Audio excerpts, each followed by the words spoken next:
Esiet sveicināti jaunieši un vecāki, turpinam iet cauri jaunajam matemātikas eksāmenam. Esat gatavi?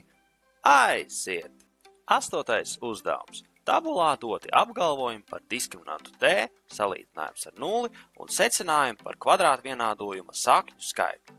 Atzīmē ar x katram apgalvojumam atbilstošo secinājumu. Skatāmies. Tātad diskriminants lielāks par 0, diskriminants mazāks par 0 un diskriminants vienāds par 0. Tātad vai nu nav sakņu, ir viena sakne vai ir divas dažādas saknes. Skatāmies. Ja diskriminants ir lielāks par 0, tad vienādojumam būs divas dažādas saknes. Ja diskriminants ir mazāks par 0, tad vienādojumam nav sakņu. Taču, ja diskriminants ir vienāds ar 0, tad ir tikai un vienīgi viena sakne.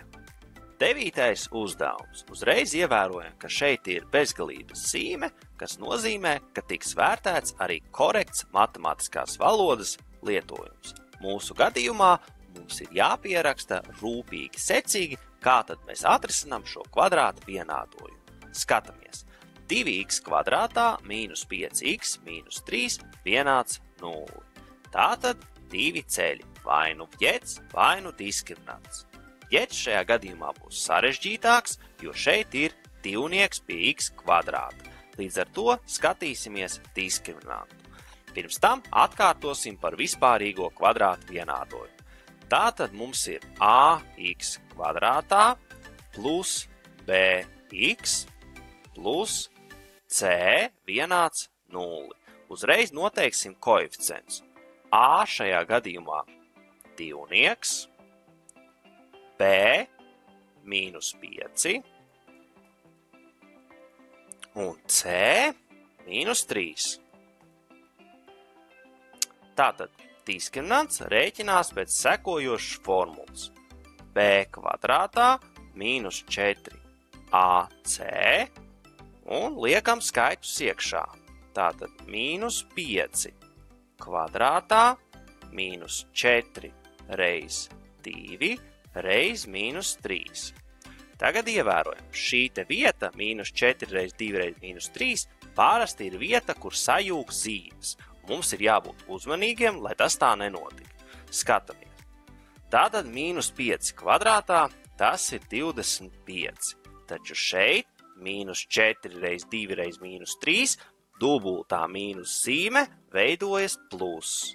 Un tālāk mēs vienkārši sareizinām skaitus 4 reiz 2 reiz 3, kas ir 24. Saskaitām, iegūstam 49.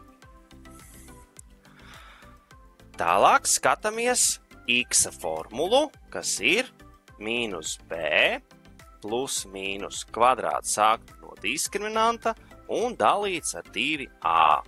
Savietojam skaitļus un rakstam tālāk.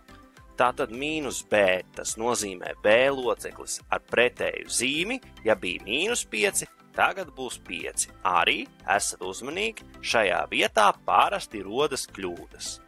Plus mīnus kvadrāts sākne no 49 dalīts ar 2a, kas būtu 2 reiz 2.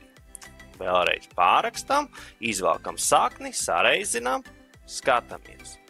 5 plus mīnus 7 dalīts ar 4.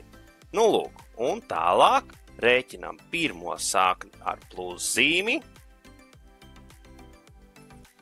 Tā, pa 4 un 5 plus 7 12 dalīts ar 4, 3. Un otro sakni rēķinam ar mīnuszīmi. 5 mīnus 7 dalīts ar 4. Vienāds 5 mīnus 7, tas mums ir mīnus 2, dalīts ar 4. Skatāmies. Noīsinam, paliktu mīnus 1 puse, kas ir mīnus 0,5. Nu tā, esam izgājuši cauri 8. un 9. uzdevumam no jaunā eksāmena. Ja jums patika mans mācīšanas stils, sekojiet un laikojiet. Ja vēlaties gatavoties ar mani eksāmenam kopā grupu nodarbībās, rakstiet. Visādi citādi tiekamies ar jums nākamajā epizodē. Atā!